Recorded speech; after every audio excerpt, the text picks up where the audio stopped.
I'll show you how to create a controller. Now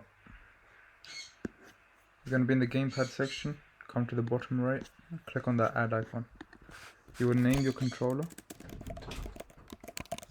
and for the controller type select whatever kind of controller you're going to make. I do need to, I guess, add a custom option. Just you know, if you're making completely custom controller like I'm about to. But for instance, if you're about to make a PS4 controller, you just select PlayStation 4. Now here you have on the top left, controller name, controller type, save button, import and place, and copy styles. The copy styles is just it will copy the CSS, so it will copy your controller styles in a format that the previous website also understands.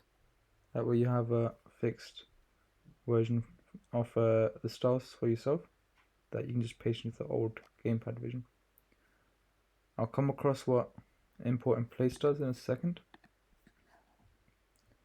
but let's just quickly get rid of this. Now at the bottom left you can set the controller as private or public, depending if you want to show it in your profile or not. But even if it's private, if you copy the URL and share it with someone, they can still use it.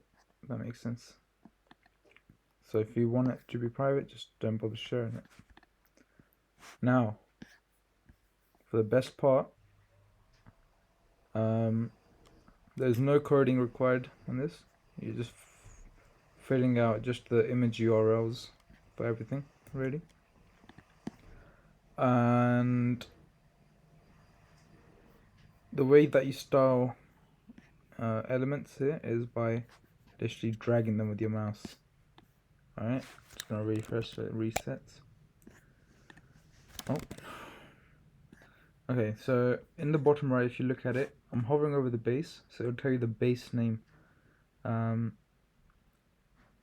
which is base. So why that's useful is if I was to go to import and place, over here I need to select the element name. The element I want to edit is base, so I will select base. And the base image, there's no pressed state for that. You don't press your controller, press the buttons on the controller. Now, so you'll edit the normal image URL. So just for the sake of the tutorial, I'll just copy this random rectangle and come back over here. Just paste that there and apply styles.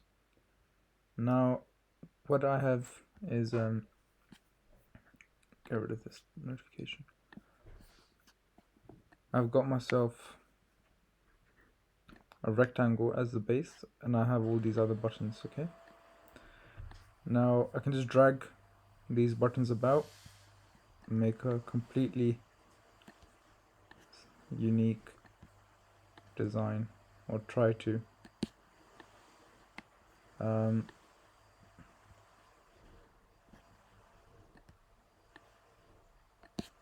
you go for that little Xbox look. Don't know why it's been a bit fuzzy there.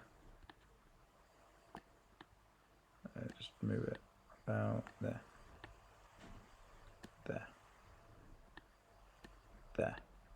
No, there. There we go. And move this one here. Obviously this is still in the early stages, so I will add some more stuff. But the same thing for import and place, like if you want to edit the button 2, for example, you will go hover over if you don't know the button name. Now it's called button 2 if you look on the bottom right. So go to import and place, find button 2. Now this will have 2 states, so if you want to show the normal image for it, you will add that as well. And for a press state, add the URL for that as well. Okay, so for example, if I just paste that and like just write anything just so it doesn't show anything for the press state, come here, button 2 is here, so I'm pressing button 2 and it comes up here. Now, if you didn't just tell, I used my mouse for everything just now, but obviously this is a gamepad site, so you're also able to use your controller. Now, since I've made this very interesting controller, obviously I can go dark and light theme, but what I can do is just press Control S or Command S to save the controller, and if I want to I can just copy the styles at any time. Now I'll just quickly go back and just refresh this quickly. It'll come up with my controller's image, obviously, the name, the type of controller I've apparently made, and date it was modified. I can also just delete the controller here.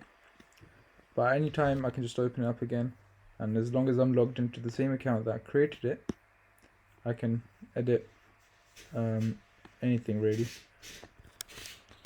I'm going to save it, etc.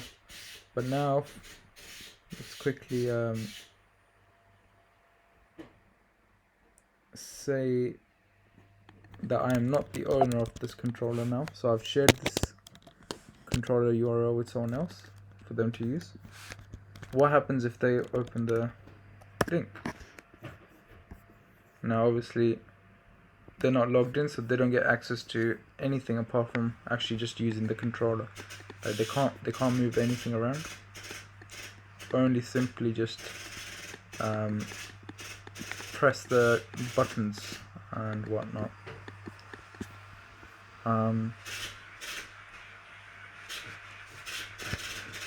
But yeah, that's it for this tutorial. Obviously I think I've messed up the tutorial because someone decided to hoover even though I told them not to. But yeah, bye.